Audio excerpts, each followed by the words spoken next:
ഇറ്റലിയിലെ യുവാവ്, ദരിദ്രർക്കായി സ്വന്തം ജീവിതം സമർപ്പിച്ചവൻ, മലകളിൽ ദൈവത്തെ അനുഭവിച്ച വിശ്വാസി. ഇത് വാഴ്ത്തപ്പെട്ട ജിയോർജിയോ ഫ്രൊസാറ്റിയുടെ കഥയാണ്. 2025 സെപ്റ്റംബർ 7 പരിശുദ്ധ പാപ്പ ലിയോ 14 അദ്ദേഹത്തെ വിശുദ്ധനായി പ്രഖ്യാപിക്കുന്നു.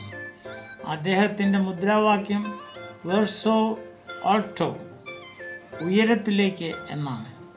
മരിക്കുമ്പോൾ വയസ്സ് വെറും 24. പക്ഷേ ജീവിതം മുഴുവൻ വിശുദ്ധിയുടെ പാതയിൽ നടന്നവൻ, ജീവിതം മുഴുവൻ പാവപ്പെട്ടവർക്ക് വേണ്ടി അർപ്പിച്ചവൻ. ഈ വിശുദ്ധൻ യുവാക്കൾക്ക് ഒരു ഉത്തമ മാതൃകയാണ്.